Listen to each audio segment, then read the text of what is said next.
अस्सलाम वालेकुम, मैं हूं शाहजेब खानजादा।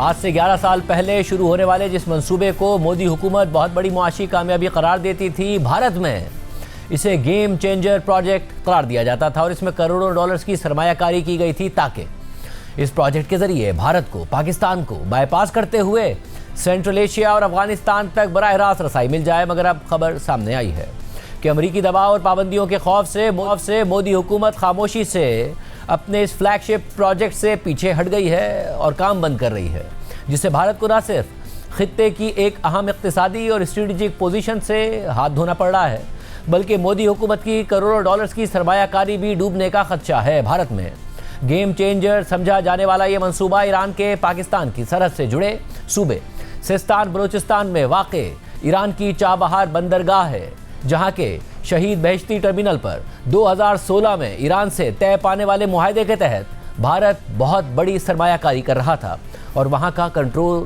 भी संभाल रहा था। हालांकि अमेरिका ने पूरी दुनिया पर ईरान से तिजारत के हवाले से पाबंदी लगाई हुई थी और ट्रंप के पहले दौरे इख्तिदार में ये पाबंदियां मजीद सख्त कर दी गई थी, मगर भारत ने ट्रंप इंतजामिया से 2018 में चाबहार बंदरगाह के हवाले से खुसूसी रियायत हासिल कर ली थी। मगर गुज़िश्ता साल दूसरी मुद्दत के लिए सदर मुंतखब होने के बाद जहां ट्रंप ने भारत पर दुनिया में सबसे ज़्यादा 50% टैरिफ लगाए, तो साथ ही चाबहार बंदरगाह के हवाले से भारत को दी गई खुसूसी अमरीकी रियायत भी ख़त्म कर दी और ख़बरदार किया कि जो भी चाबहार बंदरगाह को ऑपरेट करने या वहां किसी और सरगर्मी में हिस्सा लेगा, उस पर सख्त पाबंदियां आयद की जा सकती हैं।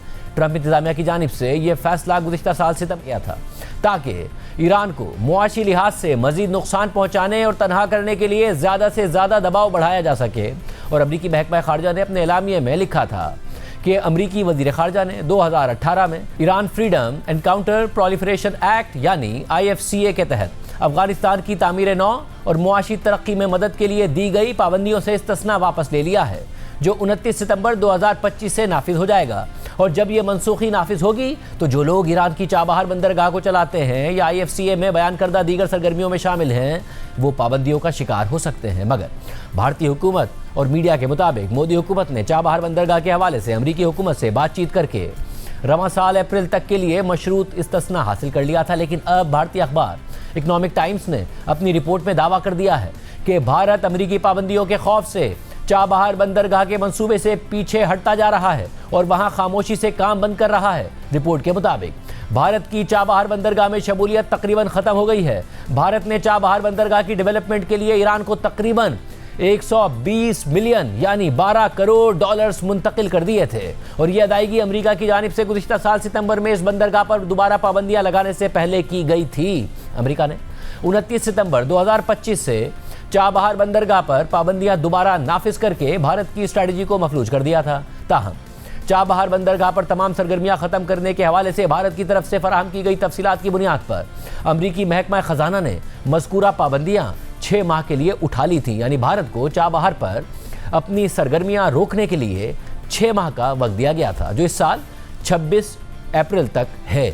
एक सरकारी जरिए के मुताबिक अमरीकी पाबंदियां दोबारा लगने से 1 साल पहले भारत ने वो तमाम रकम ईरान को मुंतकिल कर दी थी जो भारत की जानिब से चाबहार बंदरगाह की डेवलपमेंट के लिए ईरान को देने का वादा किया गया था और ये रकम तकरीबन 120 मिलियन डॉलर्स बताई जाती है। रिपोर्ट के मुताबिक चाबहार बंदरगाह के शहीद बहश्ती टर्मिनल को चलाने के लिए 10 साल तवील मुद्दती मुआहदे पर दस्तखत से पहले जब मार्च 2014 में भारतीय हुकूमत ने फंड्स की मंजूरी दी थी, तो ये सबको मालूम था कि अमेरिका इस बंदरगाह पर पाबंदियां लगा सकता है। रिपोर्ट में मज़ीद बताया गया है कि इंडिया पोर्ट्स ग्लोबल लिमिटेड, जो ईरान में भारत की माली मुआवनत से बनने वाली चाबहार बंदरगाह की डेवलपमेंट और ऑपरेशन का इंतजाम संभालने वाली सरकारी कंपनी है, उसके बोर्ड में शामिल सरकारी डायरेक्टर्स ने दोबारा अमरीकी पाबंदियां लगने के बाद इज्तिमाई तौर पर इस्तीफा दे दिया और इदारे की वेबसाइट भी बंद कर दी गई ताकि बंदरगाह से वाबस्ता तमाम अफराद को मुमकिन पाबंदियों से महफूज रखा जा सके। रिपोर्ट के मुताबिक एक और सरकारी जरिए ने बताया कि भारत के पास चाबहार बंदरगाह से निकलने के सिवा कोई दूसरा रास्ता ही नहीं है। खुशकिस्मती से वहाँ हमारे कोई असासे नहीं हैं। हम सिर्फ ईरान की अफरादी क़ुव्वत के साथ बंदरगाह चला रहे थे और यही हमारा असल काम था। लिहाजा अमेरिका की तरफ से पाबंदियों में नरमी होने तक हमें चाबहार बंदरगाह से निकलना पड़ेगा। रिपोर्ट के मुताबिक हालिया मुजाहिरों के तनाजुर में अब चाबहार बंदरगाह में भारत की मौजूदगी का इन्हिसार ईरान में मुमकिन रेजीम चेंज और जौहरी प्रोग्राम के हवाले से मौक़िफ़ पर होगा। जो अमरीकी पाबंदियों की बुनियादी वजह है। ईरान के पाकिस्तान से मुत्तसिल सूबे सिस्तान बलूचिस्तान में गहरे समंदर में वाक़े चाबहार बंदरगाह भारत के लिए इसलिए भी अहमियत रखती है क्योंकि इस बंदरगाह के जरिए भारत को समुद्री रास्ते से ईरान और फिर आगे ज़मीनी रास्ते से अफगानिस्तान और वस्ती एशिया के ममालिक तक बआसानी रसाई मिल जाती है। जबकि इस बंदरगाह की मुकम्मल तामीर से अफगानिस्तान का अपनी तिजारत के लिए पाकिस्तान पर इन्हिसार भी निस्बतन कम हो जाता है। इसीलिए भारत चाबहार बंदरगाह की तामीर के हवाले से 2014 से ही गैर मामूली दिलचस्पी दिखाता रहा है। खुद भारतीय वजीर आजम मोदी ने 2016 में ईरान का दौरा करके मुआहदे पर दस्तखत किए थे और फिर इसे बहुत बड़ी मुआशी और स्ट्रेटेजिक कामयाबी के तौर पर पेश करते रहे और कहा कि अपने फैसले किसी तीसरे के कहने पर नहीं करेंगे। मई 2016 में जब भारतीय वजीर आजम मोदी ने ईरान का दौरा करके चाबहार बंदरगाह के हवाले से मुआहदे पर दस्तखत किए थे तो भारतीय मीडिया इसे गेम चेंजर करार दे रहा था। मगर अब ट्रंप इंतजामिया के दबाव और पाबंदियों के खौफ से भारत को इस मंसूबे से पीछे हटना पड़ रहा है और सरमायाकारी भी डूब रही है, जिस पर ऑपोजिशन और मीडिया भी शोर मचा रहा है और मोदी हुकूमत पर कड़ी तनकीद शुरू हो गई है। कांग्रेस ने अपने बयान में लिखा है कि नरेंद्र मोदी ने एक बार फिर ट्रंप के सामने सरेंडर कर दिया।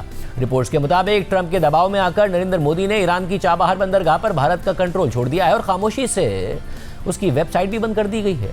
मोदी हुकूमत ने इस इंतहाई अहम मंसूबे में मुल्क के टैक्स दहंदगान के $120 मिलियन लगाए थे और अब सब कुछ ज़ाया हो चुका है। जब चाबहार बंदरगाह का मुआहदा हुआ था तो नरेंद्र मोदी ने इसे मईशत से जुड़ी एक बहुत बड़ी कामयाबी करार दिया था और कहा था कि ये मेरी सबसे बड़ी कामयाबी है। लेकिन अब चाबहार बंदरगाह का कंट्रोल छोड़ दिया गया है तो इस पर एक लफ्ज़ भी नहीं कहा जा रहा। कांग्रेस ने मज़ीद लिखा कि चाबहार कोई आम बंदरगाह नहीं है, ये भारत को अफगानिस्तान और वस्ती एशिया तक एक अहम और बराह रास्त समुद्री रास्ता फराहम करती है जिसके ज़रिए हम पाकिस्तान को बाईपास कर सकते हैं और चीन के बेल्ट एंड रोड इनिशिएटिव का मुकाबला कर सकते हैं। लेकिन बदकिस्मती से नरेंद्र मोदी ट्रंप के दबाव के सामने झुक गए और मुल्क को नुकसान पहुंचा दिया। सवाल यह है कि भारत की खारजा पॉलिसी व्हाइट हाउस से क्यों डिक्टेट की जा रही है? नरेंद्र मोदी अमेरिका को भारत पर दबाव डालने की इजाज़त क्यों दे रहे हैं? ओपोजिशन के अलावा भारत में गोदी मीडिया का हिस्सा ना समझे जाने वाले सहाफ़ी भी मोदी हुकूमत से सवालात पूछ रहे हैं, वजाहत मांग रहे हैं। सबसे बड़ी खबर जो अभी आ रही है, इकोनॉमिक टाइम्स ने छापा है, हमारे आदरणीय प्रधानमंत्री नरेंद्र मोदी की सरकार ने अमेरिका के दबाव में झुकते हुए ईरान से वो जो चाबहार की परियोजना है उससे खुद को बाहर कर लिया है। मैं नहीं कह रहा, ये इकोनॉमिक टाइम्स की रिपोर्ट कह रही है कि उस चाबहार डील को अमेरिका के डर से, अमेरिका के दबाव से मोदी जी ने छोड़ दिया है। यानी 120 मिलियन जो हमारे डॉलर थे वो गए गड्ढे में, यानी मिडिल ईस्ट से सीधे जुड़ने का जो हमारा रिश्ता था एक, वो गया खटाई में। यानी भारत के भविष्य पर खटाई खटाई खटाई लगातार डालते चले जा रहे हैं और कह रहे हैं कि देश का दुनिया में डंका बज रहा है। मोदी ने डंका बजाकर कहा था चाबहार पोर्ट का मेरा फाइनल एग्रीमेंट हो गया है, किसी तीसरे के बुरा लगने पर मैं फैसला नहीं बदलता। लेकिन आज हकीकत क्या है? इकोनॉमिक टाइम्स की रिपोर्ट के मुताबिक ट्रंप की एक घुड़की के कारण भारत ने इस अहम प्रोजेक्ट और सालों की मेहनत पर पानी फेरने की तैयारी कर दी है। रिपोर्ट ने दिल्ली से लेकर तेहरान तक हड़कंप मचाया है। अमेरिका ने चाबहार बंदरगाह पर फिर से प्रतिबंध यानी सैंक्शन लगा दिए और फिर भारत ने चुपचाप कदम पीछे खींच लिए। आलम यह है कि प्रोजेक्ट चलाने वाली सरकारी कंपनी की वेबसाइट तक बंद कर दी गई। दरअसल हजारों करोड़ रुपए हम पहले ही ईरान को दे चुके हैं और अब सूत्र कह रहे हैं कि उस पैसे का ईरान जो चाहे करे। पैसा भारत का, बंदरगाह ईरान का और रिमोट कंट्रोल अमेरिका का। क्या यही है मोदी सरकार की मास्टर क्लास कूटनीति? ये कितना बड़ा झटका है भारत की विदेश नीति के लिए तो है ही, हमारी सामरिक नीति के लिए बड़ा झटका है, हमारे आर्थिक नीति के लिए बहुत बड़ा झटका है। इसीलिए हम कह सकते हैं कि ये सरेंडर है पूरी तरह से। एक एक करके नरेंद्र सरेंडर किए जा रहे हैं और चाबहार भी सरेंडर का करने का ये बहुत बड़ा संकेत है। आज जब भारतीय दफ्तर खारजा के तर्जुमान रणधीर जायसवाल से चाबहार बंदरगाह के हवाले से सवाल किया गया तो उन्होंने जवाब दिया कि अमेरिका ने रवा साल अप्रैल तक पाबंदियों में मशरूत इस्तिस्ना दिया हुआ है। हम इस हवाले से अमेरिका के साथ बातचीत कर रहे हैं। On the question of Chabahar, on 28th October 2025, as you are aware, the US Department of Treasury had issued a letter outlining the guidance on the conditional sanctions waiver, which is valid till 26th April 2026. We remain engaged with the US side in working out this arrangement.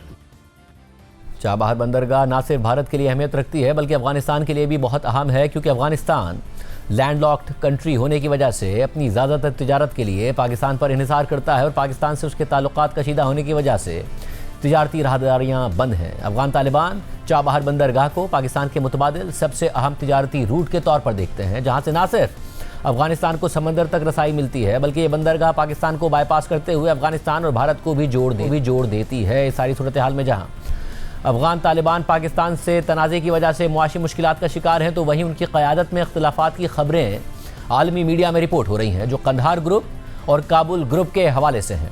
BBC की तफसीली तहकीकाती report के मुताबिक BBC को मौसूल हुई थी, जिसने जाहिर किया कि अफगानिस्तान में तालिबान के सरबराह को क्या चीज़ परेशान कर रही है। ये बैरूनी नहीं बल्कि अंदरूनी ख़तरा है। लीक होने वाली ऑडियो में अफगान तालिबान के सरबराह हैबतुल्ला अखुंज़ादा कहते हैं कि अंदरूनी इख्तिलाफ़ात हमारी हुकूमत गिरा सकते हैं। ये तकरीर जनवरी 2025 में कंधार के एक मदरसे में तालिबान अरकान की मौजूदगी में की गई थी, जिसने कई माह से अफगान तालिबान के आला रहनुमाओं के दरमियान इख्तिलाफ़ात की अफवाहों को ईंधन फराहम किया था। ताहम तालिबान इसकी हमेशा तरदीद करते हैं, लेकिन इन अफवाहों की वजह से BBC अफगान सर्विस ने 1 साल तक तहकीक की। तहकीक के दौरान मौजूदा और साबिक अरकान समेत मकामी ज़राए, माहिरीन और साबिक सिफारतकारों से 100 से ज़्यादा इंटरव्यूज़ किए गए। ताहम उनकी शनाख्त ज़ाहिर न करने पर इत्तफाक किया गया, लेकिन इस तहकीक के नतीजे में पहली बार अफगान तालिबान आला सतह पर 2 मखसूस गिरोहों को पहचान सके हैं जो अफगानिस्तान के मुस्तकबिल पर मुतज़ाद सोच रखते हैं। रिपोर्ट के मुताबिक इनमें से एक ग्रुप तालिबान के अमीर हैबतुल्ला अखुंज़ादा का वफादार है, जो कंधार से मुल्क को एक ऐसी सख्त इस्लामी अमारात बनाने की कोशिश कर रहे हैं जो जदीद दुनिया से कटी हुई हो और जहां मुआशरे के हर पहलू पर कंट्रोल पाने में मजहबी रहनुमा उनके साथ वफादार हों। एक दूसरा गिरोह जो अफगानिस्तान की दारुल हुकूमत काबुल में मौजूद ताकतवर तालिबान अरकान पर मुश्तमिल है, वो गिरोह एक ऐसा मुल्क चाहता है जहां इस्लामी निज़ाम के निफाज के साथ साथ बैरूनी दुनिया से राब्ता कायम करके मुल्क की मईशत को तरक्की दी जाए और ख़वातीन को भी तालीम तक रसाई दी जाए। एक अंदरूनी ज़राए ने इसे कंधार हाउस बामुकाबला काबुल ग्रुप करार दिया। रिपोर्ट के मुताबिक असल सवाल हमेशा से ये था कि काबुल ग्रुप, जिसमें काबीना में शामिल तालिबान वज़रा, ताकतवर शिद्दत पसंद और हज़ारों अरकान की हिमायत रखने वाले बाअसर मजहबी रहनुमा शामिल हैं, क्या बामानी तरीक़े से अपने अमीर हैबतुल्ला अखुंज़ादा को चैलेंज कर पाएंगे, जो हर गुजरते दिन के साथ ज़्यादा आमराना रवैया इख्तियार करते जा रहे हैं। तालिबान के मुताबिक आखिरकार हैबतुल्ला अखुंज़ादा गिरोह के हुक्मरान हैं जो सिर्फ खुदा को जवाबदेह हैं और उन्हें चैलेंज नहीं किया जा सकता। मगर फिर एक ऐसा फैसला सामने आया जिसने मुल्क के सबसे ताकतवर अफराद के दरमियान जारी रस्सा कशी को तनाज़े में बदल दिया। गुज़िश्ता साल सितंबर में हैबतुल्ला अखुंज़ादा ने इंटरनेट और फ़ोन बंद करने का हुक्म दे दिया, जिसकी वजह से अफगानिस्तान का बाकी दुनिया से राब्ता कट कर रह गया। 3 दिन बाद इंटरनेट बहाल हो गया, लेकिन कोई वजाहत सामने नहीं आई कि ऐसा क्यों हुआ था। ताहम अंदरूनी ज़राए के मुताबिक पर्दे के पीछे जो कुछ हुआ वो हंगामा खेज था। काबुल ग्रुप ने हैबतुल्ला अखुंज़ादा के हुक्म के खिलाफ इंटरनेट बहाल कर दिया था। एक और अंदरूनी ज़राए ने BBC को बताया कि 1990 की दहाई में तालिबान की शरीयत अदालत में बतौर जज काम करने वाले हैबतुल्ला अखुंज़ादा अपने मजहबी ख्यालात में और सख्त गिर होते चले गए। 2 तालिबान हुक्काम के मुताबिक हैबतुल्ला अखुंज़ादा के नज़रियात ऐसे थे कि वो 2017 में अपने बेटे के खुदकुश बमबार बनने के फैसले से ना सिर्फ वाकिफ थे बल्कि उन्होंने इस पर रजामंदी जाहिर की थी। रिपोर्ट के मुताबिक BBC को बताया गया कि हैबतुल्ला अखुंज़ादा को इस बात का यकीन है कि गलत फैसले के असरात उनकी ज़िंदगी के बाद भी रहेंगे। तालिबान हुकूमत के एक मौजूदा रुकन ने बताया कि वो हर फैसला लेते हुए कहते हैं कि मैं खुदा को जवाबदेह हूँ, मुझसे सवाल होगा कि मैंने कुछ क्यों नहीं किया। रिपोर्ट के मुताबिक हैबतुल्ला अखुंज़ादा से होने वाली मुलाकातों में शिरकत करने वाले 2 अफराद ने बताया कि हैबतुल्ला अखुंज़ादा ज़बान से कम और इशारों से ज़्यादा बात करते हैं, जिनकी वजाहत और तर्जुमा कमरे में मौजूद उमर रसीदा उलमा करते हैं। अवामी मकामात पर यानी शाहिदीन के मुताबिक वो अपना चेहरा छुपा कर रखते हैं और पगड़ी पर लिपटे रुमाल से आंखें छुपाते हैं। उनकी तस्वीर खींचना भी ममनू है। एक जरिए ने BBC को बताया कि काबुल में मौजूद वज़रा को कहा गया है कि वो कंधार सिर्फ उस सूरत में आएंगे कि अगर उन्हें बाकायदा सरकारी दावतनामा मौसूल हुआ हो। इसी दौरान हैबतुल्ला अखुंज़ादा ऐसे अहम हुकूमती महकमे जो पहले सिराजुद्दीन हक्कानी और मुल्ला याकूब मुजाहिद के ज़ेर असर थे, उन्हें कंधार मुंतकिल करवा रहे थे। दिसंबर के ख़त में अक़वाम मुत्तहिदा की मॉनिटरिंग टीम ने नोट किया कि हैबतुल्ला अखुंज़ादा ताकत का महवर बनते हुए मुसलसल सिक्योरिटी फोर्सेस को बराह रास्त कंधार के कंट्रोल में ला रहे हैं। खबरों से इंदिया मिलता है कि हैबतुल्ला अखुंज़ादा अब काबुल में वुज़रा को बाईपास करते हुए निचली सतह पर मकामी पुलिस एहलकारों तक को खुद हुक्म जारी करते हैं। एक तज्जियाकार ने कहा कि इसका नतीजा ये है कि असल इख्तियार काबुल से कधार मुंतकिल हो चुका है। ताहम तालिबान के तर्जुमान ज़बीहुल्लाह मुजाहिद ने BBC से बात करते हुए इसकी तरदीद कर दी। रिपोर्ट के मुताबिक इस दौरान काबुल ग्रुप में नाराज़गी बढ़ रही थी और इत्तिहाद मजबूत हो रहे थे। एक तज्जियाकार ने BBC को बताया कि काबुल ग्रुप में वो लोग हैं जिन्होंने दुनिया देख रखी है और उनका मानना है कि मौजूदा तरीके से चलने वाली अफगान हुकूमत कायम नहीं रह सकेगी। काबुल ग्रुप एक ऐसा अफगानिस्तान देखना चाहता है जो मशरिक़ वुस्ता की रियासत की तर्ज पर हो। वो कधार में ताकत और इख्तियारात इकट्ठा करने पर फिक्रमंद हैं। उन्हें कवानीन के निफाज, ख़वातीन की तालीम और मुलाजमत समेत बैरूनी दुनिया से राब्तों के हवाले से तशवीश है। लेकिन अफगान ख़वातीन के लिए ज़्यादा हुकूक के हक़ में होने के बावजूद काबुल ग्रुप को मोतदिल नहीं कहा जा सकता। अंदरूनी ज़राए के मुताबिक ये अमलियत पसंद हैं जिनके गैर सरकारी रहनुमा मुल्ला अब्दुल गनी ब्रदर हैं। काबुल ग्रुप की बदलती हुई पोजीशन लोगों की नज़रों में आई है। एक तज्जियाकार ने कहा कि हमें याद है कि ये लोग टीवी तबाह करते थे और अब खुद टीवी पर नजर आते हैं। इन्हें सोशल मीडिया की ताकत का भी अंदाज़ा हो चुका है। मुल्ला उमर के बेटे मुल्ला याकूब मुजाहिद नौजवान तालिबान अराकीन समेत आम शहरियों में भी काफ़ी मकबूल हैं, जिसका सबूत टिकटॉक पर उनकी वीडियोज़ और ऐसी अशिया की फ़रोख्त है जिन पर उनकी तस्वीर मौजूद होती है। ताहम शायद अफगान तालिबान में किसी और ने अपनी शख्सियत इतनी तेज़ी से तब्दील नहीं की जितनी सिराजुद्दीन हक्कानी ने की है। पहले उनकी सिर्फ एक तस्वीर मौजूद थी जो BBC अफगान सर्विस के सहाफ़ी ने खींची थी। अमरीकी इनखिला के 6 माह बाद सिराजुद्दीन हक्कानी काबुल में पुलिस अफसरान की तकरीब में पूरी दुनिया के सामने कैमरों की नज़र में आए और उनका चेहरा सबके सामने था। ये एक नई शख्सियत की जानिब पहला कदम था। रिपोर्ट के मुताबिक अफगान तालिबान के सरबराह हिबतुल्लाह खुनज़ादा इंटरनेट को इस्लामी तालीमात के ख़िलाफ़ समझते हैं और इस यकीन में इतने पुख्ता हैं कि उनके एक तर्जुमान ने BBC को बताया कि उन्हें ख़बरें और सोशल मीडिया का मवाद हर सुबह पढ़कर सुनाया जाता है, जबकि काबुल ग्रुप का मानना है कि कोई जदीद मुल्क इंटरनेट के बगैर नहीं चल सकता। 29 सितंबर को बराह रास्त तालिबान सरबराह की जानिब से टेलीकम्युनिकेशन वजारत को हुक्म मिला कि सब कुछ बंद कर दो। बुध की सुबह काबुल ग्रुप के वुज़रा, जिनमें मुल्ला अब्दुल गनी ब्रदर, सिराजुद्दीन हक्कानी और याकूब मुजाहिद शामिल थे, वज़ीर आज़म के दफ्तर में इकट्ठे हुए, जहां टेलीकम्युनिकेशन वजारत के वज़ीर भी मौजूद थे। उन्होंने कधार के हिमायत याफ्ता वज़ीर आज़म पर जोर दिया कि इस हुक्म को तब्दील करें। ज़राए के मुताबिक वुज़रा ने वज़ीर आज़म से कहा कि वो इस बात की मुकम्मल जिम्मेदारी लेने को तैयार हैं और फिर यह हिकमत अमली काम कर गई और इंटरनेट बहाल कर दिया गया। लेकिन शायद सबसे अहम बात यह है कि इन चंद दिनों में ऐसा ही हुआ जैसा कि हिबतुल्लाह खुनज़ादा ने चंद माह पहले अपनी तकरीर में कहा था कि तालिबान के अंदर से ही इत्तिहाद को खतरा दरपेश था। लेकिन जब इंटरनेट बहाल किया गया तो ये क़यास-राइयां शुरू हो गईं कि अब आगे क्या होगा। काबुल ग्रुप के एक करीबी जरिए ने बताया कि वुज़रा को बतदरीज हटाया जाएगा या उनकी तनज़्ज़ुली की जाएगी। लेकिन कधार ग्रुप उलमा काउंसिल के एक रुकन ने बताया कि हो सकता है कि सुप्रीम लीडर इस मामले में पीछे हट जाएं क्योंकि उन्हें बड़े पैमाने पर मुखालफत का खदशा हो सकता है। रिपोर्ट के मुताबिक साल के ख़त्म होने पर यह अवामी सतह पर वाज़ेह हो चुका था कि कुछ भी नहीं बदला।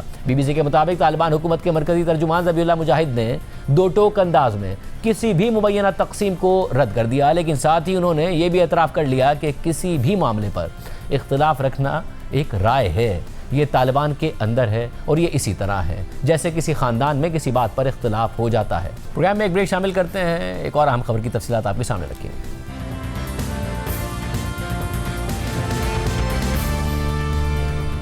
अपोजिशन का एक मुतालबा बिलाखिर पूरा हो गया है। स्पीकर कौमी असम्बली अयाज सादिक ने अपोजिशन इत्तेहाद तहरीक तहफ़्फ़ुज़ आईन पाकिस्तान के सरबराह महमूद खान अचकज़ई का बतौर अपोजिशन लीडर नोटिफिकेशन जारी कर दिया है, जिन्हें तहरीक इंसाफ के बानी इमरान खान ने नामजद किया था। नोटिफिकेशन के मुताबिक कौमी असम्बली के कवायद के तहत स्पीकर कौमी असम्बली ने यह मंजूरी दे दी है कि महमूद खान अचकज़ई को कौमी असम्बली में कायद हिज़्ब इख्तिलाफ करार दिया जाता है, जिसका इतलाक़ 16 जनवरी 2026 से होगा। तहरीक इंसाफ के चेयरमैन बैरिस्टर गौहर खान ने नोटिफिकेशन के बाद मीडिया से गुफ्तगू करते हुए कहा कि आखिरकार महमूद खान अचकज़ई का नोटिफिकेशन हो गया है। ये एक बहुत अच्छा अमल है, ये हमारा ही हक था और हमें मिल गया है और हमें उम्मीद है कि इससे नई शुरुआत होगी। इस मामले पर जमीयत उलमा इस्लाम के सेनेटर कामरान मुर्जा ने महमूद खान अचकज़ई को मुबारकबाद दी, मगर कहा है कि ये नोटिफिकेशन नवाज शरीफ की मरहून मिन्नत है और लगता है कि ये नोटिफिकेशन महमूद खान अचकज़ई और नवाज शरीफ के राब्ते के बाद हुआ है। साथ ही तहरीक तहफ़्फ़ुज़ आईन पाकिस्तान की क़यादत लाहौर के दौरे के बाद सियासी सरगर्मियों और मुलाकातों के लिए कराची पहुंच गई है। वफ्त में महमूद खान अचकज़ई, अल्लामा राजा नासिर अब्बास और असद कैसर समेत दीगर क़यादत शामिल है। अपोजिशन का वफ्त कराची और अंदरून सिंध में अवामी जलसे और बुकरा से खिताब करेगा। आम बात यह है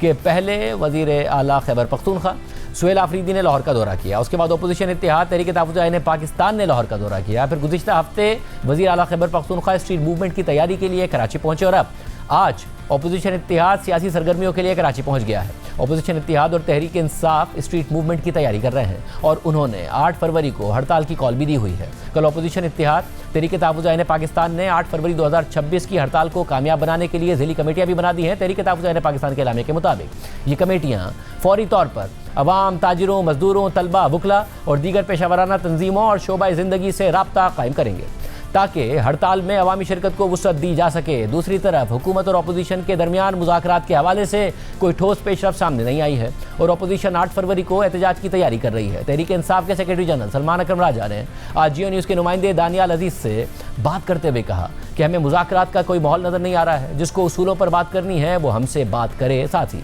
तहरीक इंसाफ के वाइस चेयरमैन शाह महमूद कुरैशी ने कहा है कि अल्लाह 2026 पाकिस्तान के लिए बेहतर करे, अल्लाह इस मुल्क पर रहम फरमाए और अंदरूनी और बैरूनी खतरात से महफूज रखे। अल्लाह 2026 पाकिस्तान के लिए बेहतर करे, अल्लाह इस मुल्क पे खैर फरमाए, अल्लाह उसको अंदरूनी और बैरूनी खतरात से महफूज रखे और 2026 बेहतर साल। नुमाइंदा जियो न्यूज़ वक्कास एवान के मुताबिक आज जब कमरा अदालत में पीटीआई के वाइस चेयरमैन शाह महमूद कुरैशी से सवाल हुआ कि क्या आप फवाद चौधरी की नेशनल डायलॉग कमेटी का साथ देंगे, तो शाह महमूद कुरैशी ने कहा कि मैं पीटीआई का वाइस चेयरमैन हूँ, पार्टी पॉलिसी से नहीं हट सकता। ये सोचना होगा कि आखिर इसका हल क्या है। मज़ाहमत के बाद भी तो मुफाहमत ही होती है और गुफ्तगू से ही मुल्क आगे बढ़ सकता है। शाह महमूद कुरैशी ने मज़ीद कहा कि इमरान खान ने मुज़ाकरात का इख्तियार महमूद खाना चकज़ई को दिया है। हम तो जेलों में पड़े हैं, हमारे पास तो मालूमात ही कम आ रही हैं। महमूद खाना चकज़ई बेहतर फैसला कर सकते हैं कि क्या करना है। शाह महमूद कुरैशी से सवाल हुआ कि क्या फवाद चौधरी अस्पताल में आपकी मर्जी से आपको मिलने आए थे, तो शाह महमूद कुरैशी ने कहा कि फवाद चौधरी और मैं एक पार्टी में रहे हैं। मैं अस्पताल में था तो वो अयादत के लिए आ गए। अब घर आए मेहमान को क्या कहूं कि क्यों मिलने आए हो। प्रोग्राम में एक ब्रेक शामिल करते हैं, एक और अहम खबर आपके सामने रखेंगे।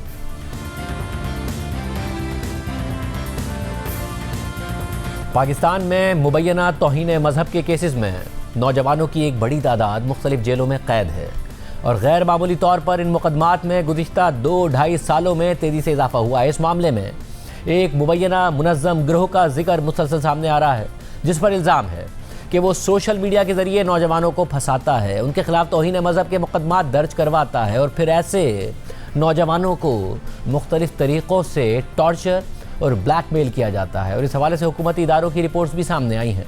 इसी मामले पर आज कौमी असम्बली के फ्लोर पर भी बहस हुई। तहरीक इंसाफ के रुकने कौमी असम्बली शहरियार आफरीदी ने तौहीन मज़हब के मुकदमात में कैद बाज़ नौजवानों के अहले खाना का हवाला देते हुए सवाल उठाया कि बहुत सारे बच्चों का मुस्तकबिल दाव पर है और मुझे उम्मीद है कि वज़ीर मुमलिकत इस मामले को संजीदगी से देखेंगे। इसके जवाब में मुल्क के सेनेटर और वज़ीर मुमलिकत बराए दाखिला तलाल चौधरी ने ऐवान में कहा कि ये एक माफिया है जो ब्लैकमेलिंग के लिए साजिश करता है। इस मामले पर आगाही मुहिम भी चलाई जा रही है और इसकी तहकीकात भी हो रही है। स्पीकर साहब, बहुत सारे बच्चों का future is at stake. WhatsApp पे, स्नैपचैट पे, इंस्टा पे उनको लिंक आती है और उस लिंक को जैसे ही वो क्लिक करते हैं वो ब्लास्फेमी में या मुख्तलिफ ऐसी चीजें जो एंटी स्टेट हों वो जब आप खोलते हैं, जिसने आपको भेजा होता है उस बेस पे जब आप कोई भी उसको रिस्पॉन्ड करता है। ये मैं एक बाप की कहानी आपको बता रहा हूं और I hope minister concerned will take it very seriously. Sir, मुझे अडियाला के बाहर ये कुछ फैमिली मेंबर्स मिले, उन्होंने सब ने यही चीज बताई जो अभी आपके नोटिस में मैं ला रहा हूं। सर, ये लिंक खोलते साथ ही जिसने उसको लिंक भेजा होता है वो मुख्तलिफ डीपीज के जरिए जब आगे मैसेज आता है, कभी यूनिवर्सिटी का, कभी मदरसे का, कभी किसी ऑर्गेनाइजेशन का नाम यूज करके, वो बच्चा जब उसको रिप्लाई करता है कि व्हाट इज दिस, तो वो कहते हैं कि ये आप हमें सेंड करें तो इसके बदले हम आपको डिटेल इंफॉर्मेशन देंगे। सर, मेजॉरिटी पाकिस्तान के बच्चे रूरल एरियाज के, सर उनको इसकी कोई इंफॉर्मेशन नहीं है। सर, वो आज जेलों में पड़े हैं, उनकी जिंदगी दांव पे है, उनके माँ बाप जलील हो रहे हैं। इसमें बच्चे नहीं हैं, बच्चियां भी हैं। सो प्योरली ऑन ह्यूमैनिटेरियन ग्राउंड्स इसका क्या रिप्लाई देंगे? Thank you. तलाल साहब, बिल्कुल ठीक बात है सर। ये पूरा एक माफिया है जो लोगों को ब्लैकमेल करने के लिए ये टैक्टिक इस्तेमाल करता है। इसमें बहुत सारे लोगों को रिलीफ भी इन्वेस्टिगेशन या हमारे जो लेवल पे वो दिया गया है, लेकिन क्योंकि जब मजहबी मामला आ जाता है तो बड़ी चीज़ें सेंसिटिव हो जाती हैं, और यकीनन हमारे जो ऑफिसर्स हैं या इसी तरह जो जजेस हैं वो डिफरेंट किस्म का प्रेशर जो है वो आ जाता है। ये बिल्कुल सही निशानदी की। अगर आप मुनासिब समझे तो मैं अफरीदी साहब को इसका पूरी जो डिटेल और जो हम इस पे काम कर रहे हैं वो मैं इनको आगाह करूंगा जी। इसमें बहुत सारे लोग जो हैं वो जेलों से रिलीज हुए हैं और बहुत सारों के जो केसेस हैं वो खत्म हुए हैं सर। इस पे मेरे ख्याल है किसी बार जरा डिटेल ब्रीफिंग भी दे दिएगा। वाज़ेह रहे कि पाकिस्तान में हालिया कुछ अरसे में सोशल मीडिया ख़ासतौर पर फेसबुक और व्हाट्सएप पर गुस्ताखाना मवाद फैलाने के मुबैना इल्ज़ामात में सैकड़ों नौजवानों को FIA के साइबर क्राइम विंग ने गिरफ्तार कर रखा है, और वो साइबर क्राइम विंग अब NCCI में तब्दील हो गया है। इन मुल्जिमान के खिलाफ अदालतों में ब्लास्फेमी कवानीन के तहत मुकदमात चल रहे हैं, और गैर मामूली तौर पर इन मुकदमात में गुज़िश्ता 2-2.5 सालों में तेज़ी से इजाफा हुआ है। और हैरानकुन तौर पर इन केसेस में अक्सर मुल्जिमान का जुर्म एक जैसा होता है, और जिस मवाद पर उन्हें पकड़ा जाता है वो भी अक्सर एक जैसा होता है। और इन केसेस में मुसलसल एक गिरोह का नाम सामने आया है जिसके अक्सर अराकीन अक्सर केसेस में मुद्दई भी हैं, और इसी वजह से उन केसेस के इंदराज के तरीक़ाकार और मुबैना मुल्जिमान की गिरफ्तारी के अमल पर मुल्जिमान के अहल खाना समेत कुछ अहम हुकूमती इदारों ने तहफ़्फ़ुज़ात का इजहार किया। वकला और इंसानी हुकूक की तंजीमों ने भी इस हवाले से तहफ़्फ़ुज़ात का इजहार किया। पंजाब पुलिस की स्पेशल ब्रांच और national commission for human rights की इस हवाले से रिपोर्ट्स भी सामने आ चुकी हैं। ये रिपोर्ट्स जब सामने आई तो उस वक्त सबसे पहले तहकीकाती सहाफ़ी अहमद नूरानी ने अपने ऑनलाइन प्लेटफॉर्म पर इस मामले पर तहकीकाती रिपोर्ट्स शाया की, जिनमें इस हवाले से अहम तफसीलात बताई गई। इन रिपोर्ट्स और मुतासर अफराद के अहले खाना की जानिब से मुबैना मुल्जिमान को फंसाकर उनसे गुस्ताखाना मवाद शेयर करवाने का जो तरीका बताया गया उसमें काफ़ी मुमासलत नज़र आई, और अक्सर केसेस में इन मुतासरा नौजवानों को ट्रैप करने के लिए सबसे पहले फेसबुक पर फर्जी नाम वाली एक लड़की उनसे दोस्ती करती है। ज़्यादातर केसेस में लड़की का नाम भी एक ही होता है। फिर कुछ अरसा फेसबुक पर बातचीत करने के बाद वो लड़की मुबैना तौर पर नौजवान को व्हाट्सएप पर ले आती है, और फिर वो उसे कुछ मजहबी नौयत के ग्रुप्स में ऐड कर लेती है, और इस दौरान दोनों के दरमियान बातचीत का सिलसिला जारी रहता है। फिर अचानक किसी व्हाट्सएप ग्रुप में मजहब या मजहबी शख्सियात के बारे में मुबैना गुस्ताखाना मवाद शेयर कर दिया जाता है, जिस पर मज़कूरा नौजवान उस लड़की से अपने तहफ़्फ़ुज़ात का इजहार करता है, या फिर वो लड़की ख़ुद उससे पूछती है कि आज मैं कहीं मसरूफ़ थी, ग्रुप में क्या हुआ था मुझे बताओ। तो जब लड़का उसे तफसीलात बताता है तो लड़की उससे कहती है कि आप ऐसा करें कि मुझे वो मवाद उस व्हाट्सएप ग्रुप में से मेरे नंबर पर फॉरवर्ड कर दें, मैं देखती हूँ।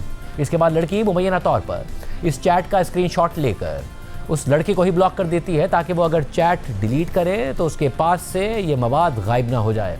इस सारे अमल के कुछ दिनों बाद मज़कूरा नौजवान को नौकरी या बाहर ले जाने का झांसा देकर किसी जगह पर बुलाया जाता है, जहां पहले से ही कुछ लोग या FIA के अहलकार मुबैना तौर पर उसका इंतज़ार कर रहे होते हैं, और फिर वो लोग इस नौजवान को गिरफ़्तार करके उसे बताते हैं कि तुमने गुस्ताखाना मवाद शेयर किया है, इसलिए तुमसे तफ्तीश करनी है, और फिर उस नौजवान का मोबाइल जब्त कर लिया जाता है।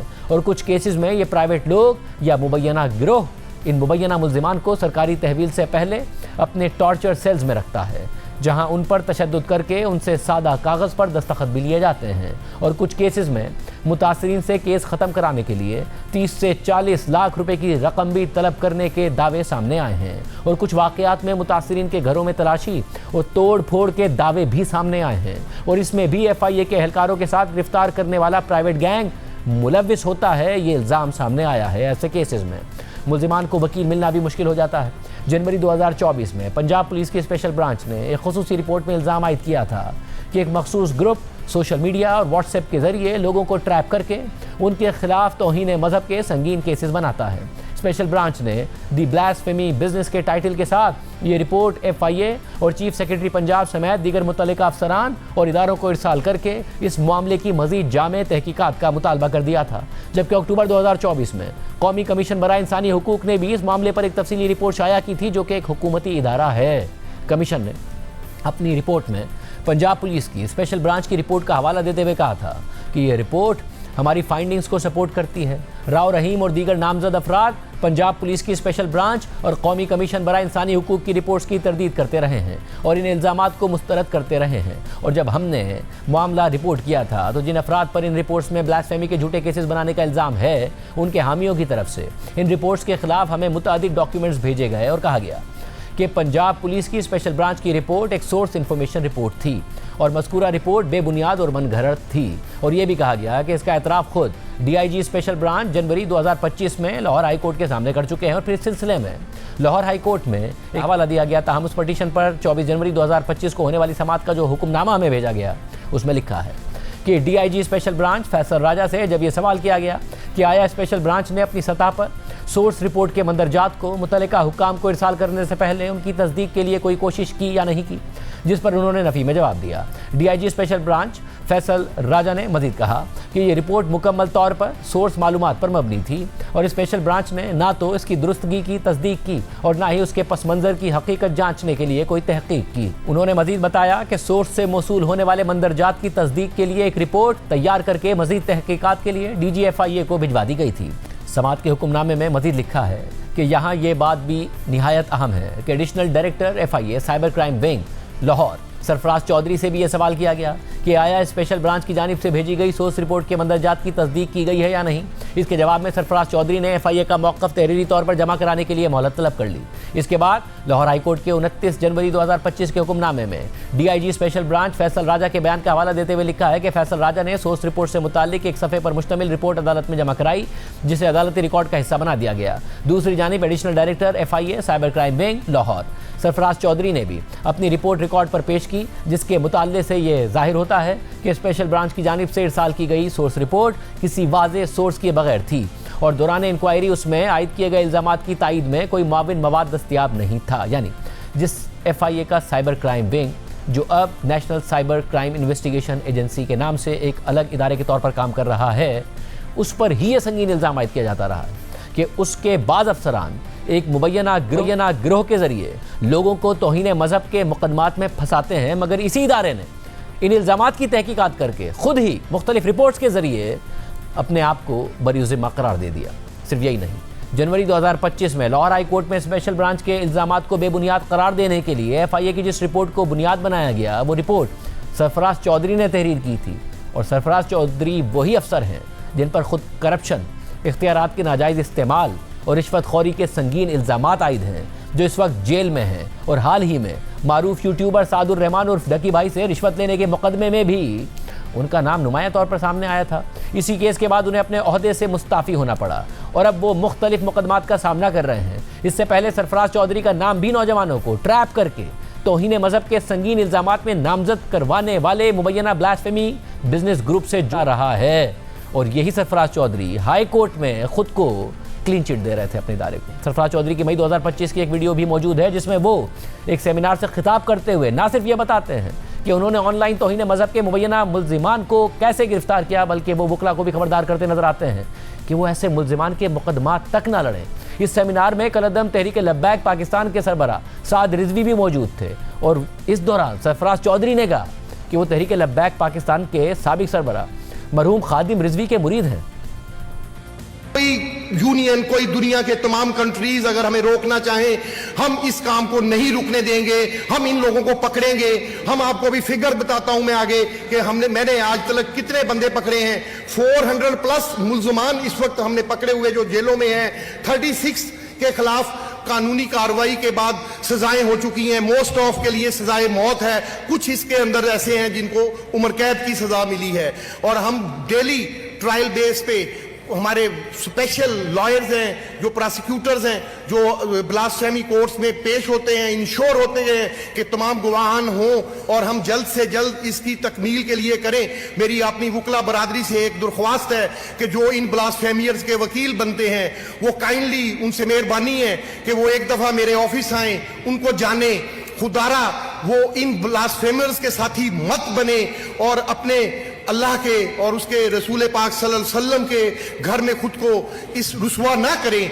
अगर तो वो सच्चे हैं तो बेशक केस लड़े। या मकबूल जान साहब तशरीफ फरमा है, आप हजरत साद रिजवी साहब जिनके वालिद साहब के मैं और चौधरी इजाज साहब तो वैसे ही मोतकद थे, अल्लाह उन्हें गरीब के रहमत फरमाए, करवर गरीब फरमाए, आप हुक्म फरमाए।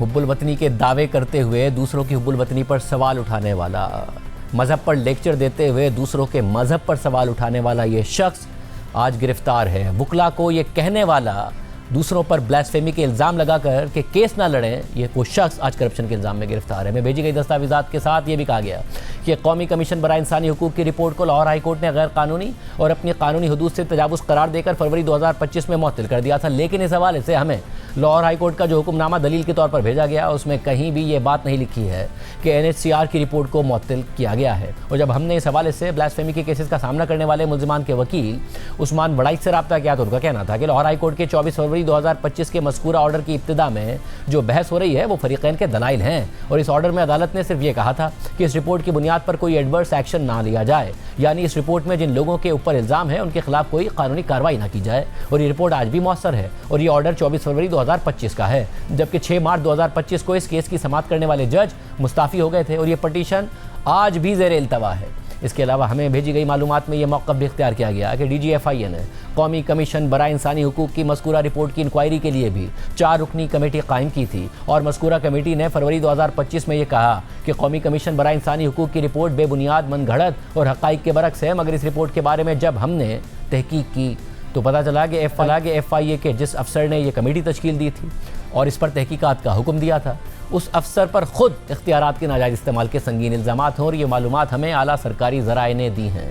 इसके अलावा ये मामला काफ़ी अरसे तक इस्लामाबाद हाई कोर्ट में चलता रहा, जहाँ मुतासर अफराद के अहले खाना ने हुकूमती कमीशन बनाने के लिए अपील दायर की हुई थी और इस अपील में वफाकी हुकूमत, FIA और इंटेलिजेंस ब्यूरो को फरीक बनाया गया था। वाज़ेह रहे कि इस केस की अक्सर समातें लाइव नशर की गई थी, जिनमें फरीक़ैन के एतराज़ पर अदालत ने वाज़ेह किया था कि इस पटिशन में ना तो किसी ट्रायल को रोके जाने की बात की गई है और ना ही तौहीन के कानून को तब्दील करने की बात की जा रही है। ये सिर्फ फैक्ट फाइंडिंग कमीशन बनाने से मुताल्लिक है और इस पर किसी को एतराज़ नहीं होना चाहिए। और फिर तकरीबन 42 समातों और तमाम फरीक़ैन के तफसीली दलाइल सुनने के बाद गुज़िश्ता साल 15 जुलाई को इस्लामाबाद हाई कोर्ट के जस्टिस सरदार एजाज इसाक खान ने इस केस में वफाकी हुकूमत को हिदायत दी थी कि वो तहकीकात के लिए 30 दिन के अंदर एक कमीशन कायम करें। जस्टिस सरदार एजाज इसाक खान ने यह हुक्म भी दिया था कि कमीशन 4 माह के अंदर अपनी रिपोर्ट मुकम्मल करे, ताहम ज़रूरत पड़ने पर मुद्दत में तौसी की गुंजाइश भी रखी गई। मगर इस हुक्म के सिर्फ 1 हफ्ते बाद इस्लामाबाद हाई कोर्ट के जस्टिस आज़म खान और जस्टिस खादिम हुसैन सूमरो पर मुश्तमिल 2 रुकनी डिवीज़न बेंच ने legal commission on blasphemy Pakistan से ताल्लुक़ रखने वाले वकील राव रहीम की इंट्रा कोर्ट अपील पर फैसला सुनाते हुए जस्टिस सरदार एजाज इसाक खान का ऑर्डर ही मुअत्तल कर दिया था। अहम बात यह है कि आज कौमी असम्बली के फ्लोर पर वज़ीर मुमलिकत बराए दाखिला सेनेटर तलाल चौधरी ने एतराफ़ किया कि ये एक माफिया है जो लोगों को फंसाता है। मगर गुज़िश्ता साल जुलाई में इस्लामाबाद हाई कोर्ट के जस्टिस सरदार एजाज इसाक खान ने 42 समातों के बाद जब वफाकी हुकूमत को कमीशन बनाने का हुक्म दिया था तो उस वक्त खुद वफाकी वजारत दाखिला ने इस ऑर्डर के खिलाफ इंट्रा कोर्ट अपील दायर कर दी थी और वजारत दाखिला के मातहत इदारे NCCI ने भी अलहदा से इस ऑर्डर के खिलाफ इंट्रा कोर्ट अपील दायर कर दी थी, जिस पर इस्लामाबाद हाई कोर्ट के डिवीज़न बेंच ने कमीशन बनाने के जस्टिस सरदार एजाज इसाक खान के ऑर्डर को ही मुअत्तल कर दिया था। तौहीन मज़हब का मामला एक निहायत हसास मौजू है और इस इल्ज़ाम के तहत जुर्म साबित होने की सूरत में मौत की सज़ा भी सुनाई जा सकती है। इस हवाले से मुतअद्दिद मारूफ उलमाए कराम ने यह वाज़ेह कर दिया है कि तौहीन मज़हब करने वालों को सज़ा दी जानी चाहिए, लेकिन जो अफराद तौहीन मज़हब के झूठे इल्ज़ाम लगाते हैं वो भी दरअसल इस जुर्म के मुर्तकिब होते हैं और ऐसे अफराद को भी इसी तरह की सज़ा दी जानी चाहिए। हमारे प्रोग्राम में मारूफ उलमाए कराम मुफ्ती तकी उस्मानी, मुफ्ती रागिब नईमी, अल्लामा अमीन शहीदी और मुफ्ती मोहम्मद नईम ने भी यही मौक़िफ़ अपनाया था और इस बात पर जोर दिया था कि झूठे इल्ज़ामात लगाने वाले अफराद के खिलाफ सख्त कार्रवाई ज़रूरी है। इसके अलावा जब हमने वज़ीर मुमलिकत बराए दाखिला तलाल चौधरी से रब्ता किया तो उन्होंने जवाब दिया कि बतौर मुसलमान मज़हब पर कोई कॉम्प्रोमाइज़ नहीं करेंगे, तौहीन करने वालों को छोड़ा नहीं जाएगा, बेगुनाह को पकड़ा नहीं जाएगा और किसी बेगुनाह को इस संगीन जुर्म में फंसाने वालों को भी नहीं छोड़ा जाएगा। आज के प्रोग्राम में इतना ही, इजाज़त दीजिए। अल्लाह हाफ़िज़।